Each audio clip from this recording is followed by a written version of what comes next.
नमस्कार. आपण ऐकत आहात श्री शिव महापुराण.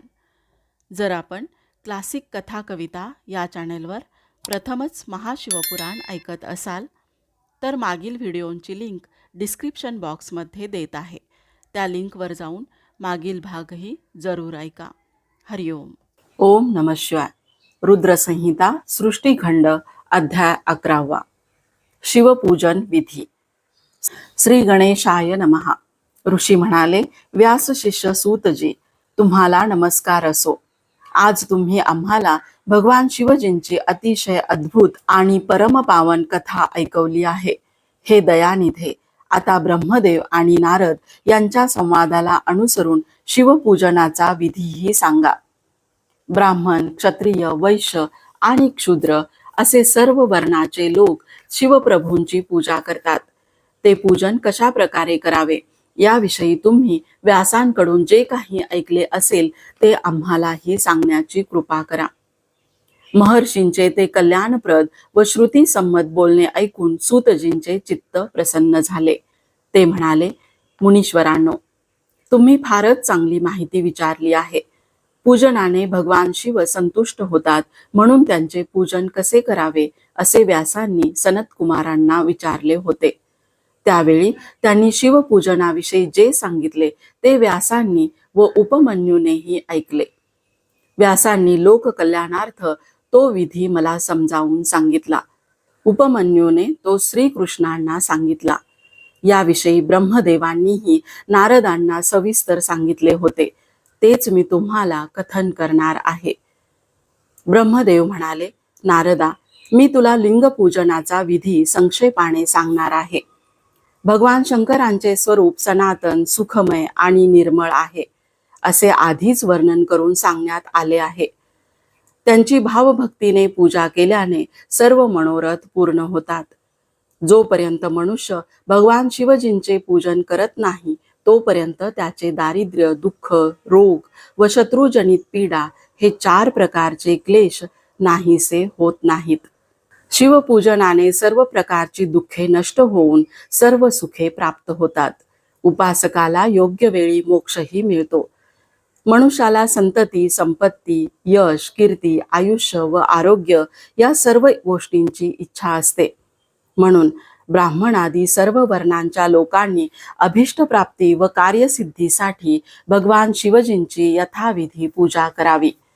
प्रातःकाळी ब्राह्ममुहूर्तावर उठावे. गुरुचे, शिवजींचे व पवित्र तीर्थांचे स्मरण करावे. भगवान विष्णूंचे ध्यान करावे. माझे, आपल्या इष्टदेवतांचे व ऋषीमुनींचे स्मरण चिंतन करावे. शिवनामाच्या स्तोत्राचा पाठ करावा. शय्येवरून उठावे. दक्षिण दिशेला जाऊन मलोत्सर्ग करावा. मलोत्सर्ग एकांतातच करावा. ब्राह्मणाने गुदेच्या शुद्धीसाठी गुदास्थानी 5 वेळा शुद्ध माती लावावी व ती धुवावी. याप्रमाणे क्षत्रियांनी 4 वेळा, वैश्यांनी 3 वेळा आणि शूद्रांनी 2 वेळा माती लावावी. लिंगालाही एकदाच माती लावावी व ते धुवावे. त्यानंतर डाव्या हाताला 10 वेळा आणि दोन्ही हातांना 7 वेळा माती लावून ते धुवावे. प्रत्येक पायाच्या तळव्यांना प्रत्येकी 3 वेळा माती लावून ते धुवावेत. स्त्रियांनीही यथाक्रम शुद्धीकरणाचा अवलंब करावा. मग दंतधावन करावे. ब्राह्मणांनी 12 अंगुळे लांबीची दातवणाची काडी घेऊन दंतधावन करावे. क्षत्रियांनी 11 अंगुळे, वैश्यांनी 10 अंगुळे व शूद्रांनी 9 अंगुळे लांबीची काडी घेऊन दंतधावन करावे. मनुस्मृतीत दिलेल्या कालदोषांचा विचार करून षष्ठी, नवमी, अमावस्या, व्रताचा दिवस, श्राद्धाचा दिवस, रविवार व सूर्यास्त समयी दंतधावन करू नये. त्याऐवजी चुळा भरून मुखाची शुद्धता करावी. दंतधावन केल्यावर तीर्थावर म्हणजेच जलाशयावर जाऊन विधीपूर्वक स्नान करावे. देशकालाला अनुसरून विशेष पर्वसमयी मंत्रोच्चारपूर्वक स्नान करावे. धूत वस्त्रे धारण करून एकांतात बसून विधीपूर्वक संध्या करावी. अशा प्रकारे नित्यकर्मे आटोपून स्वस्थ चित्ताने पूजागृहात यावे. पूजन सामग्री हाताशी आणून ठेवावी. आसनावर बसावे. सर्वप्रथम गणपती, द्वारपाल व अष्टदिक्पालांची पूजा करावी. पीठस्थानावर म्हणजेच उत्तम पाटावर किंवा चौरंगावर श्वेत वस्त्र आच्छादून त्यावर भगवान शिवजींची स्थापना करावी. त्याभोवती रांगोळीने किंवा फुलांच्या पाकळ्यांनी 8 पाकळ्यांचे कमळ काढावे. 3 वेळा आचमन करावे. मग हात धुवून 3 प्राणायाम करावेत. त्यासमयी मध्यम प्राणायाम अर्थात कुंभक करताना त्रिनेत्रधारी भगवान शिवजींचे, त्यांना 5 मुखे आहेत, 10 हात आहेत, त्यांची अंगकांती शुद्ध स्फटिकासमान उज्ज्वल आहे, त्यांचे सर्वांग आभूषणांनी शोभून दिसत आहे, त्यांनी व्याघ्र चर्म परिधान केले आहे, अशा स्वरूपाचे ध्यान करावे. ध्यान करताना माझे रूपही शिवजींप्रमाणेच झाले आहे अशी मनोमन भावना करावी.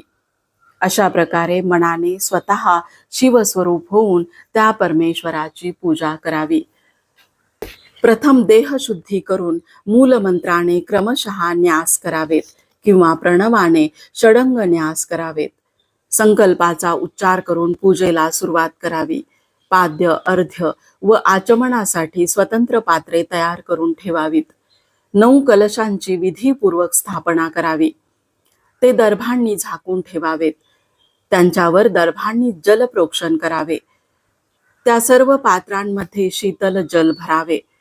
प्रणवाचा उच्चार करून त्यात पुढील द्रव्ये टाकावीत. पाद्यपात्रात वाळा आणि चंदन टाकावे. आचमन पात्रात जायफळ, कंकोळ, कापूर, वटमूळ व तमालपत्र यांचे एकत्रित चूर्ण टाकावे. वेलची व चंदनाचे चूर्ण सर्वच पात्रांमध्ये टाकावे. देवाधिदेव महादेवांसन्निध नंदीश्वराची पूजा करावी. तदनंतर शिवपूजनास विधिवत प्रारंभ करावा. भगवान शिव हे 8 पाकळ्यांच्या विस्तीर्ण कमळात बसणार आहेत. त्याचे पूर्वदल पूर्वेकडील पाकळी अणिमा नामक सिद्धी आहे. दक्षिण दल लघिमा आहे. पश्चिम दल महिमा आहे. उत्तर दल प्राप्ती आहे. आग्नेय दल प्राकाम्य आहे. नैऋत्य दल ईशित्व आहे. वायव्य दल वशित्व आहे आणि ईशान्य दल सर्वज्ञत्व आहे, अशी कल्पना करावी. अष्टसिद्धी रूपी पाकळ्या असलेल्या या कमळाचा चंद्र हा देठ असून त्याखाली अनुक्रमे सूर्य, अग्नी व धर्म यांची स्थाने आहेत. त्यांच्या खाली 4 दिशांना अव्यक्त महतत्व, अहंकार व त्यांचे विकार आहेत आणि सोमरूपी देठाच्या शेवटी सत्व, रजत व तम हे 3 गुण आहेत, अशी कल्पना करावी. सद्योजातम प्रपद्यामी या मंत्राने परमेश्वर शिवजींचे आवाहन करावे. ओम वामदेवाय नमः या मंत्राने त्यांना आसनावर बसवावे. ओम तत्पुरुषाय विद्महे या रुद्र गायत्रीने त्यांचे सानिध्य प्राप्त करावे. अघोरेभ्योथ या मंत्राने तेथे निरोध करावा. मग ईशान सर्व विद्यानाम या मंत्राने आराध्य देवांचे पूजन करावे. पाद्य व आचमनीय अर्पण करून अर्घ्य द्यावे. देवाला गंध व चंदन मिश्रित जलाने स्नान घालावे. मग पंचगव्याने स्नान घालावे. त्यानंतर शुद्धोदकाने स्नान घालावे. पंचामृताने दूध, दही, मध, उसाचा रस किंवा साखर आणि गाईचे साजूक तूप या 5 पदार्थांनी पृथक पृथक किंवा त्यांचे एकत्रित मिश्रण करून अभिषेक करावा. स्नान घालताना व अभिषेक करताना सतत प्रणवाचा उच्चार करावा. जलपात्रांमध्ये म्हणजेच कलशांमध्ये मंत्रोच्चारपूर्वक शुद्ध व शीतल जल भरावे. शिवजींना सुंदर अक्षता वाहाव्यात.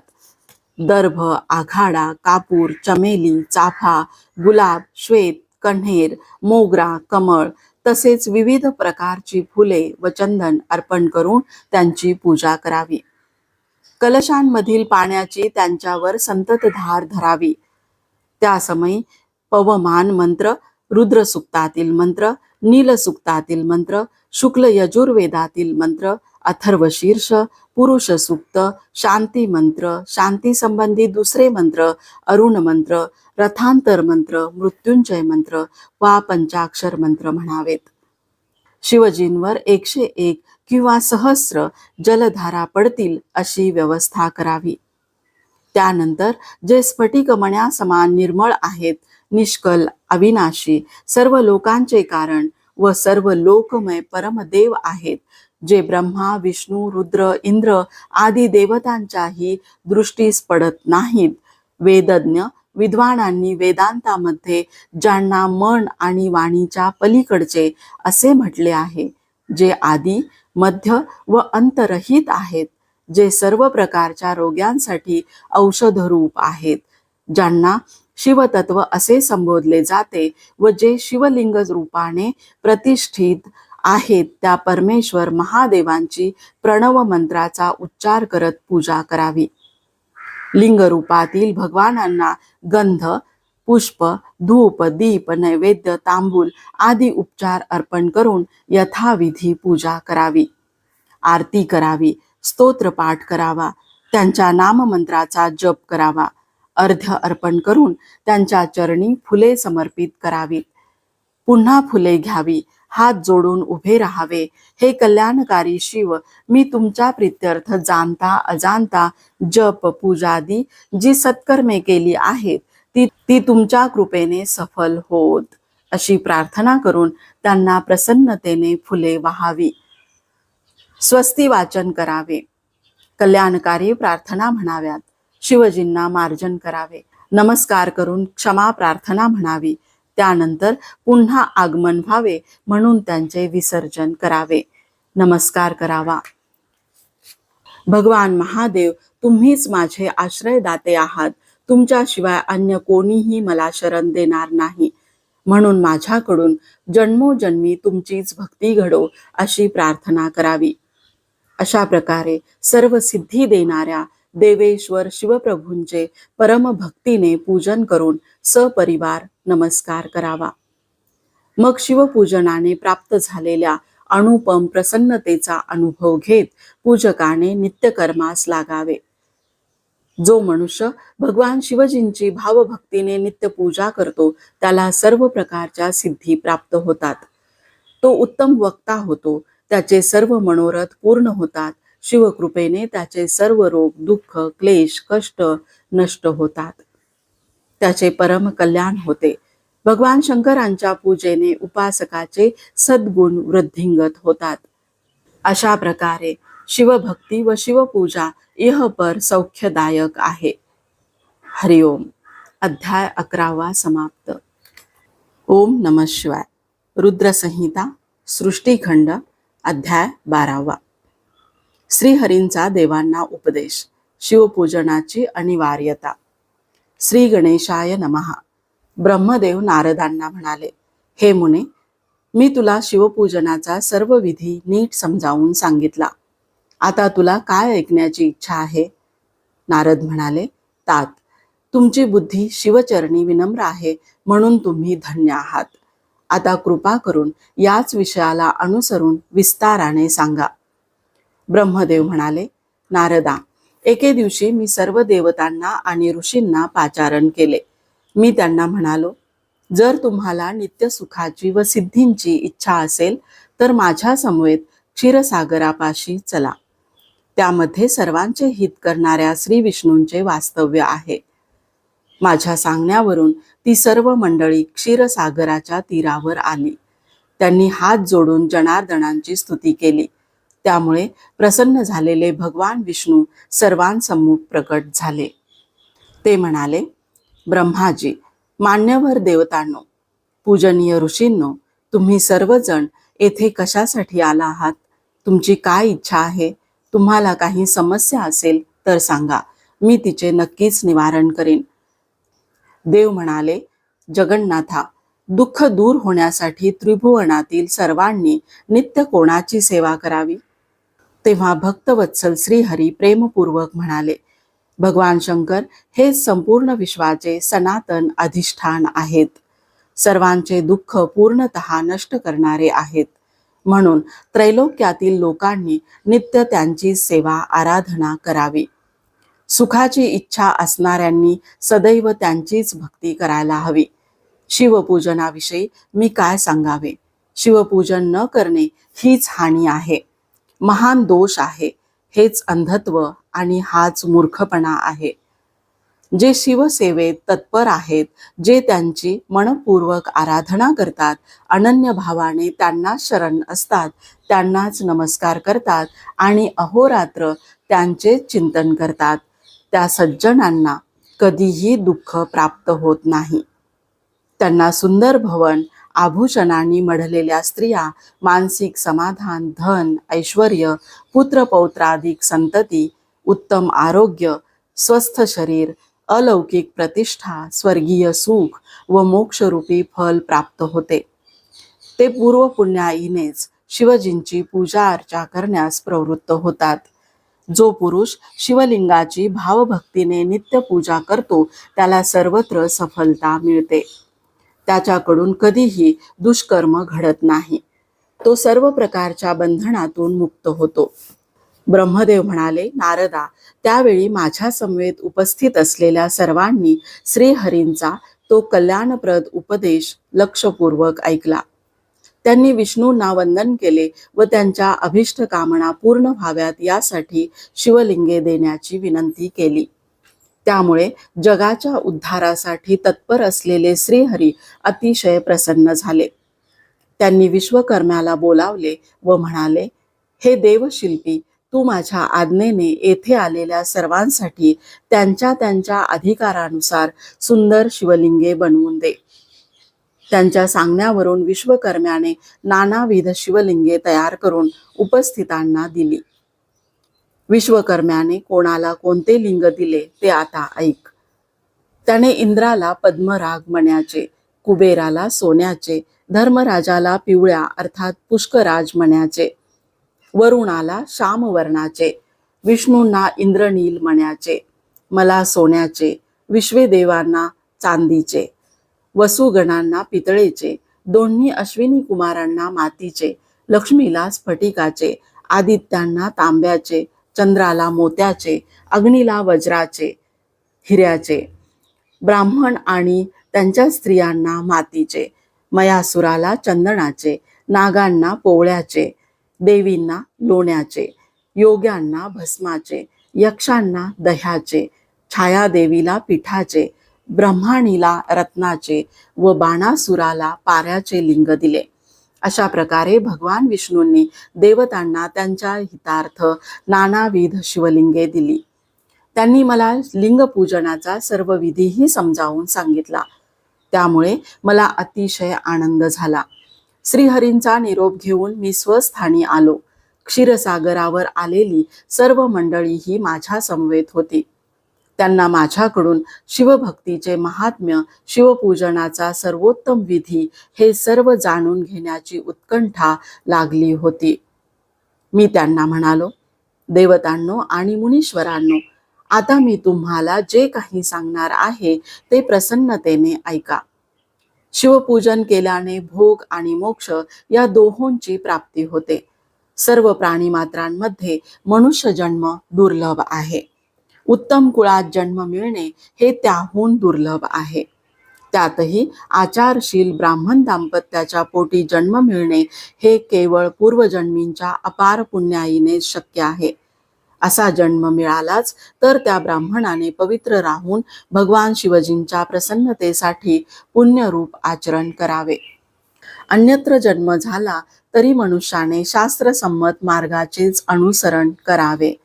आपल्या वर्णाश्रम धर्माच्या नियमांचे पालन होईल असे कर्म करावे.